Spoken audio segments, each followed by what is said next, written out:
Bonjour à vous, je suis Lucas Trosselet, étudiant en licence professionnelle d'aménagement paysager, parcours infographie à l'Université d'Angers.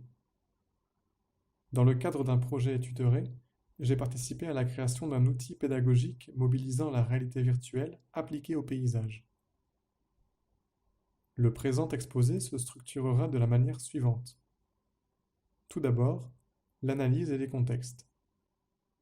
C'est la première grande séquence. Il y sera question de la demande initiale, des problématiques et du support d'étude du projet, de l'approche envisagée pour répondre à ces problématiques et des outils utilisés. Dans un second temps, sera traitée la méthode de réalisation du projet, organisée en deux grandes étapes, la modélisation, l'importation. S'ensuivra une démonstration du rendu final et une prise de recul analytique.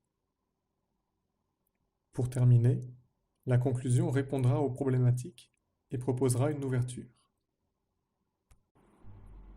C'est dans ce contexte de projet tutoré que Polytech Angers s'est rapproché des étudiants de licence professionnelle d'aménagement paysager pour répondre à une demande ainsi formulée. Avec Polytech Angers sur le campus de Belle-Beille, participation à la création d'un outil pédagogique en réalité virtuelle pour le paysage.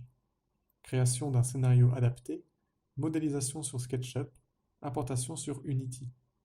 Soulèvement d'une problématique et analyse de ce type d'outil.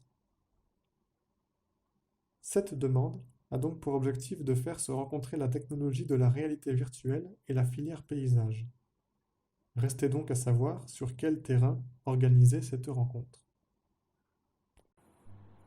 Cette question a trouvé sa réponse dans la recherche d'une problématique. En quoi la réalité virtuelle peut-elle être un biais de communication pour un projet d'aménagement paysager? Il existe en effet de nombreux médias de communication de projets d'aménagement paysager. Ce peut être par exemple le dessin manuel ou le dessin assisté par ordinateur. La question ici est donc de savoir si la réalité virtuelle peut elle aussi être un médium de communication de projet. Comme nous le verrons dans la partie approche, répondre à cette problématique implique d'en soulever une autre, plus précise, portant sur un support d'étude bien défini.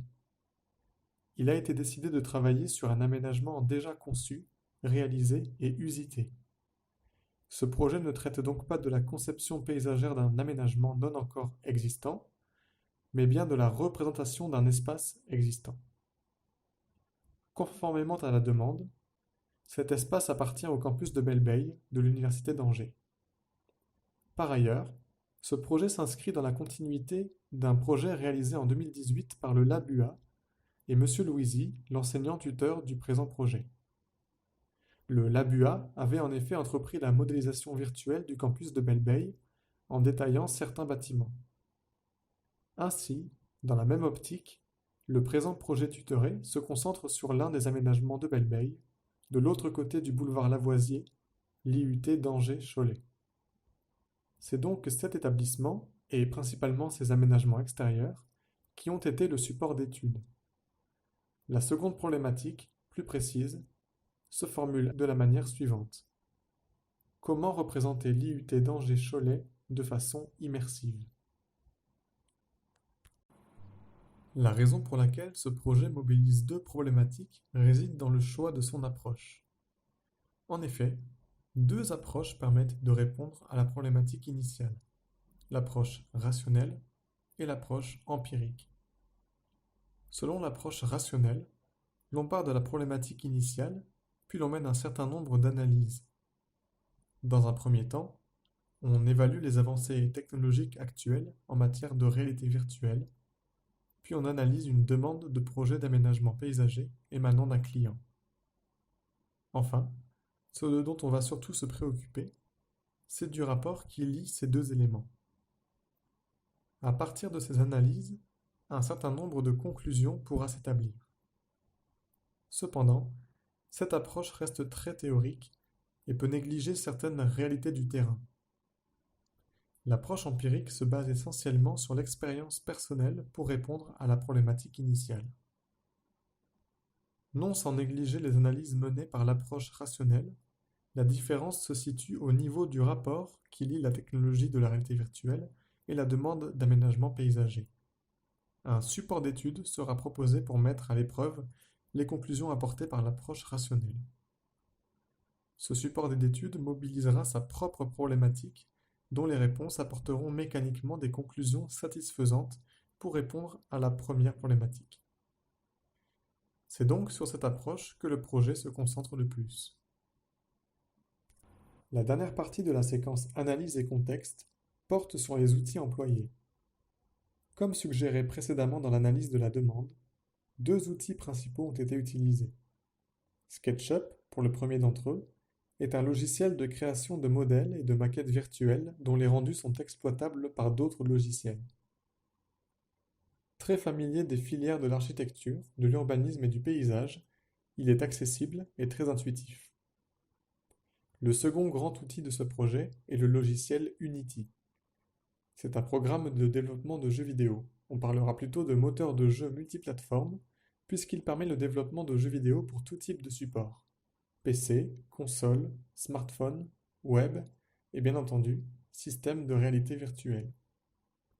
Unity permet la création de décors pouvant être très travaillés et réalistes, comme ce décor parisien renaissant issu du jeu Assassin's Creed. Outre les décors, Unity est aussi utilisé pour créer des interactions entre le joueur et son environnement virtuel. Pour cela, Unity comprend un langage informatique de programmation, le C#. La maîtrise de ce langage permet au développeur une grande liberté dans son expérience d'Unity. Par ailleurs, le logiciel propose une vaste version gratuite, ce qui en fait un moteur de jeu très apprécié dans le milieu du développement de jeux vidéo. Enfin, un dernier outil, cette fois personnel, a été utilisé. Comme beaucoup de photos de l'IUT ont été prises, une vue satellite de l'IUT, recensant plusieurs points de vue, sous forme de lien hypertexte, a été établie. Un clic sur l'un de ces points nous renvoie directement à la photo correspondante. Cet outil a permis un gain de temps considérable dans la réalisation du projet. Ces différents éléments de contexte ayant été analysés, il est à présent question de la réalisation du rendu final, savoir la représentation de l'IUT d'Angers-Cholet en réalité virtuelle. La première étape de réalisation est la modélisation. Elle s'organise elle-même en 4 sous-étapes: la mise à l'échelle, la définition des limites, l'élévation des volumes et le texturage provisoire. Tout commence sur le site internet cadastre.gouv.fr qui permet de récupérer un plan cadastral au bon format et à la bonne échelle sous forme de fichier PDF. Ici, il s'agit d'un format A3 à une échelle de 1 millième. Une fois ce fichier importé sur SketchUp, il ne reste qu'à le mettre à l'échelle en cédant des repères. Ensuite, la définition des limites consiste à tracer les différents éléments du plan qui vont constituer le modèle. Ici, il s'agit donc de séparer l'environnement contextuel des massifs, des voies de circulation et du bâti.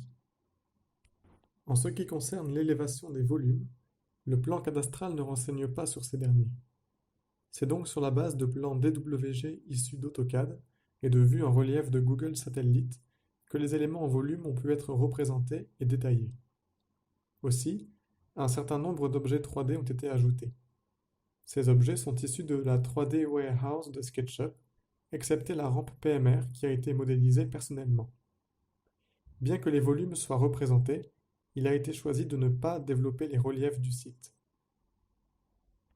La dernière étape de la modélisation sur SketchUp est le texturage provisoire.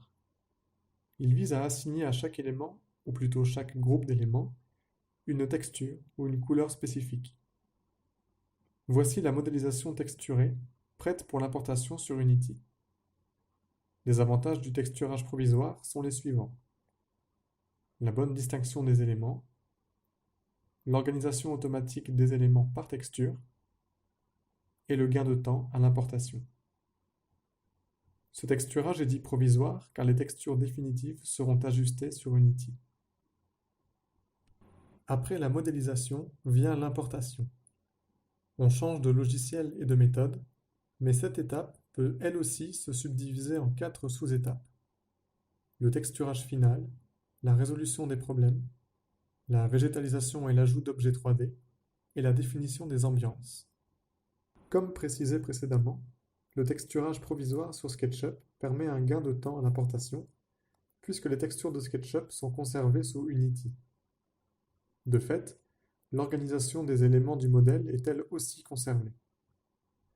L'ajout de textures finales participe déjà d'un meilleur réalisme. Ces textures ont été sélectionnées sur le site internet texturehaven.com, qui propose une large gamme de textures de très haute qualité complètement gratuites. Cependant, quelques problèmes liés aux textures provisoires ont dû être résolus.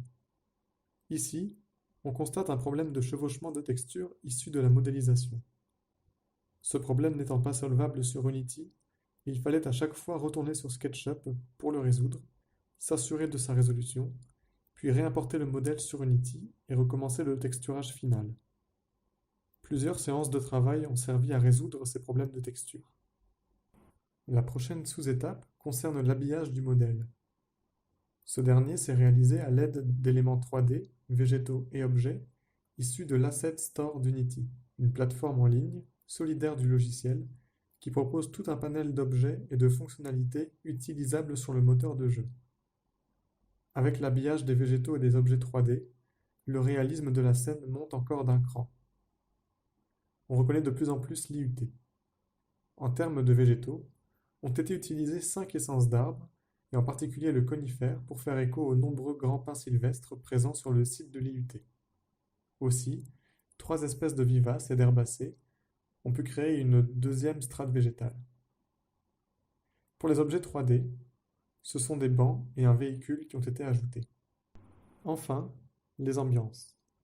Pour répondre aux problématiques et par extension à la demande initiale, il a été décidé de présenter le modèle virtuel de l'IUT selon 3 ambiances différentes.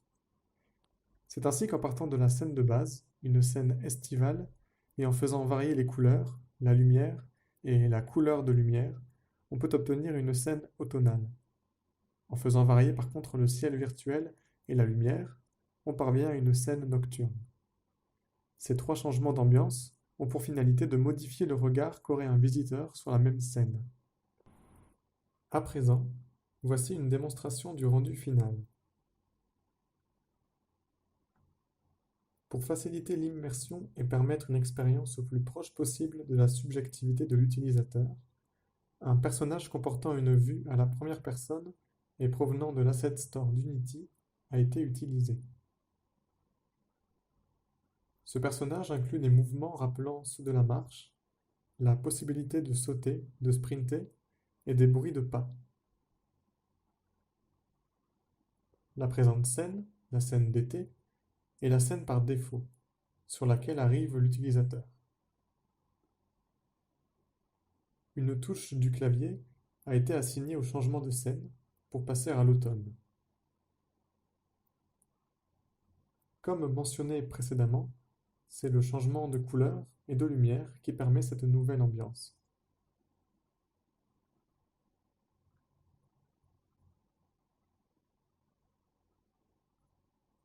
La même touche de clavier apporte la dernière scène, la scène de nuit, où le travail s'est concentré sur les différentes sources lumineuses et sur les ombres.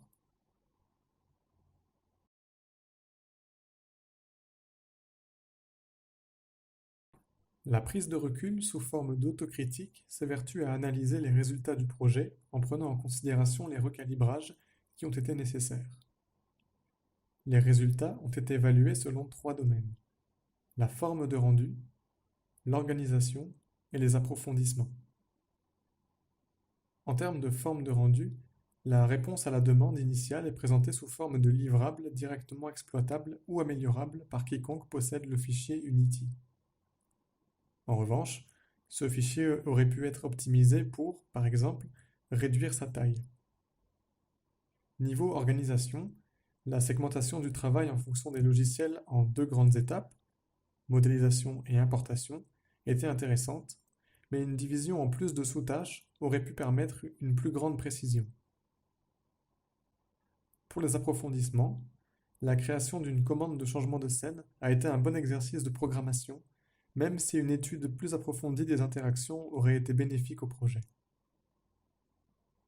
En cours de projet, certains recalibrages ont dû être entrepris.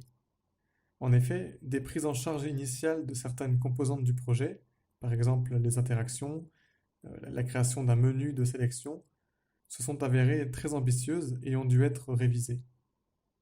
Aussi, il ne fallait pas perdre de vue la nécessité d'apporter un regard de paysagiste au projet pour adapter l'outil de la réalité virtuelle à la demande, d'où la décision d'un travail sur les ambiances d'une même scène.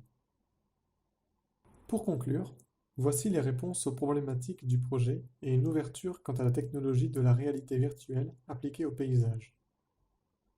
En ce qui concerne la première problématique, comment représenter l'IUT d'Angers-Cholet de façon immersive?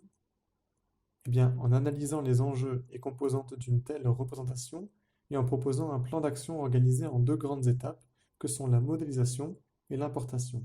Par ailleurs, il est également possible d'appréhender une représentation en réalité virtuelle comme un dessin. On choisit ce que l'on représente. Ensuite, la première problématique trouve elle aussi son issue. En quoi la réalité virtuelle peut-elle être un biais de communication pour un projet d'aménagement paysager? En ce qu'elle propose une représentation d'un espace, existant ou futur, au même titre que les autres biais.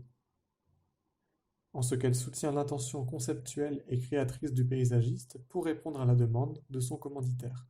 Elle lui fournit un appui visuel et immersif unique. En ce qu'elle est, de nos jours, technologiquement possible. Et enfin, en ce qu'elle est attractive et en ce qu'elle dénote. Elle se démarque des autres biais.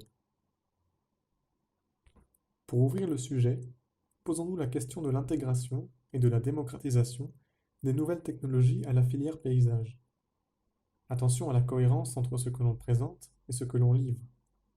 En effet, si le client, après avoir retiré le casque de réalité virtuelle, s'attend à voir son jardin tel qu'on lui a proposé et qu'il n'en est pas ainsi, l'expérience peut être décevante.